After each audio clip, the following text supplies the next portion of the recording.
2008 Battle of Brookie?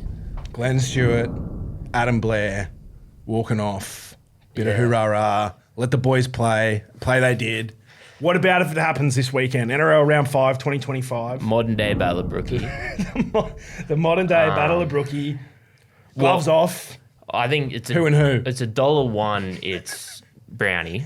Nathan Brown is absolutely in the middle of that. Jastavunga has entered the chat. Has a couple but Storm, is Nelson back? Because if it's Nelson's back, I'm picking Nelson in there. Does Nelson start a Battle of Brookie though, or does he just accidentally cause one? Well, yeah, I remember that semi-final against the Chooks. It was like the first hit up. It was him and Collins, and it was just on for young and old. So I think Nelson's who I'd back to get us started. Maybe Munster. He's a bit of a cheeky shit these days. Money. Yeah. He's not finishing it though. He might start it. He might need his mate Shawn Blore to finish it. Shawn Blore. We should talk about that game then, mate. We'll jump forward to straight into it. Sunday afternoon, 4 Pines Park. Oh man, what's the market reading like at the moment? Let me have a look. So Manly is $2.45 to Melbourne's $1.55 at time of record. Yep. Price is subject to change, obviously, but what? They're missing Turbo. Turbo's Gornskis. Yep. Melbourne are without Jerome Hughes for another week. Yep. Nick Meaney as well, so they got to patch together right edge. And will it still be Wishart in the halves? It should still be Wishy. He didn't have his best game. No, there was not a lot from his game that sparked joy against the Dragons last week. The Drags got at him. I think St George did a really good job of shutting down his space and his time. Yep. We saw Munster and Pappenhausen play on the ball a lot more last week. I think we're going to see more of the same from them again here. Over on that left edge, Daly Cherry Evans has been in the media for all the wrong reasons at the moment, but we talk about how Manly defend. They've started the year pretty well there, but Ches has got a habit of shooting up off his line, a bit like what the Dragons did to Wishart last week. Yep. He likes to get up really quickly and shut down the space and the time of the ball player, force them into turning back inside or running themselves. I think that's where Melbourne are going to look.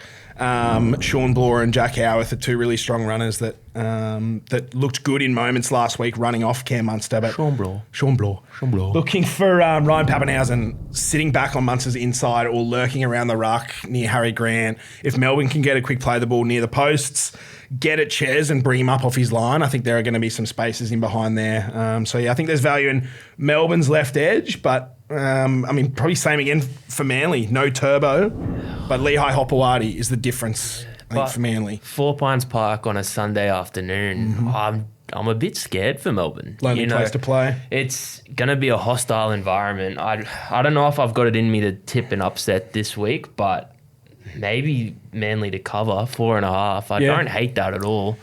Yeah, we saw Manly's attack wasn't great last week either. But I think they're going to spend a lot more time also looking left in this one. Hopewadi looks really good playing down that side.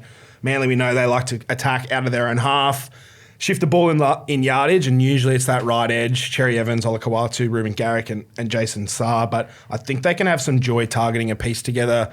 Melbourne right edge, Wishart, Katoa. It'll probably be Grant Anderson and Will Warbrick there on Sunday afternoon. Yeah, I think if Daly Cherry Evans and Hamole can pull some numbers and demand some attention on that right edge, there might be some spaces for Brooksy and Lehigh on that left. So, yeah, it's going to be a tight one. I can't pick a head-to-head right now. I'm just filthy that Saab didn't throw that pass back to Ches for the first try. Yeah. That was a golden opportunity missed. But c'est la vie. Life goes on. Let's jump into the other massive rivalry game this weekend. Friday night. We've got your Bunnies against the Cocks. Roosters $1.77. Yep. Oh, sorry. South Sydney. Yep. $1.77. When's the last time we were a favourite? Yeah, Sydney 205. And you guys are so hot right now. So hot right now. So hot right now. Handsome. I think I said to you before we came in here, this will be the first time in about 12 or 18 months that I've sat on the mic and gassed up the mighty South Sydney Rabbitohs. But yeah, they're doing some really good things to start the year, missing a lot of key players in the back line. But I'm looking at Peter Mamazelos here in this one. We spoke on the podcast this week about the Roosters' middle defence being leaky and patchy at times. The spaces around guys like Siwa Wong and Nafua White are being targeted. team. I think the Titans put 2 on them right off the one off the ruck last week. Brimo just bashed over, and then Tino scored late.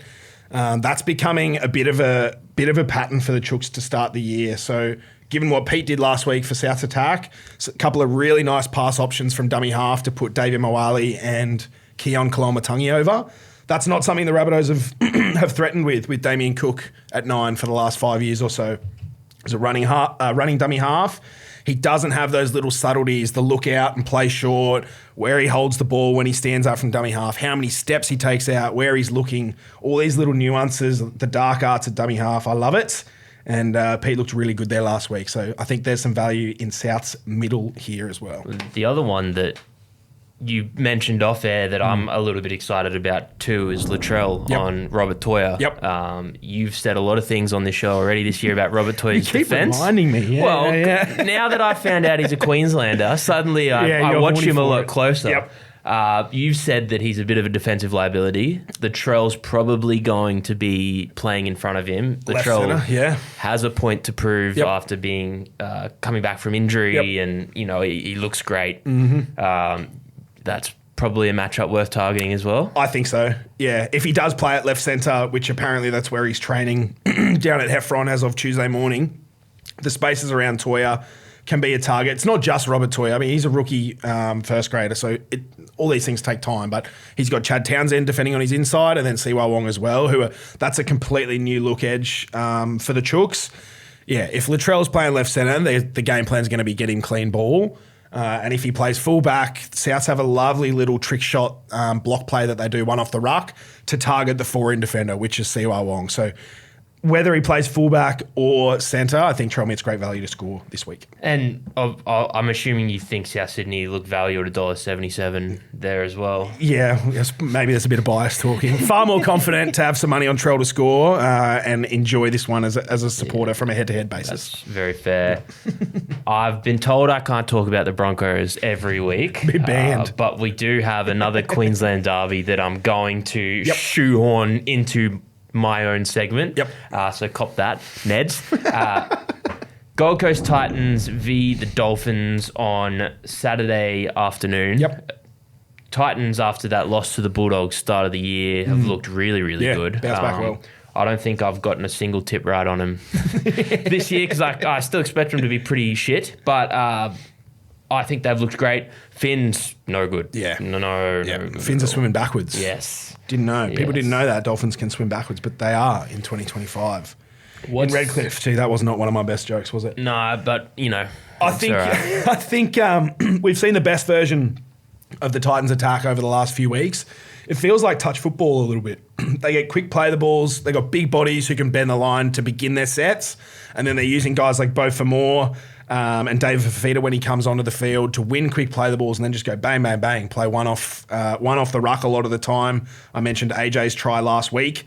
Profiles well for the Titans attack given how Redcliffe have been defending around the ruck. Or lack thereof. Yeah, just a lot of guys like Max Plath and Tom Gilbert are getting through a lot of work early and then they're just being spotted under fatigue late in games. So, probably leaning towards the Titans here. I think what Jalen de Groot did, deputising at fullback last week was really nice as well. A little pass option to send David Fafita and Sami over on that right edge. If he can just threaten as a bit of a ball-playing option there, it's going to create spaces on the other side of the field for JC and Brimo.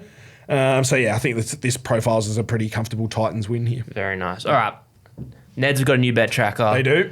Let's put a multi together, wrap up some of those incredible points you've made. Let's see if we can have a shot here. We'll go Trelmet anytime. Nice. For the Rabbitohs. Take Ryan Pappenhausen anytime for the Melbourne Storm.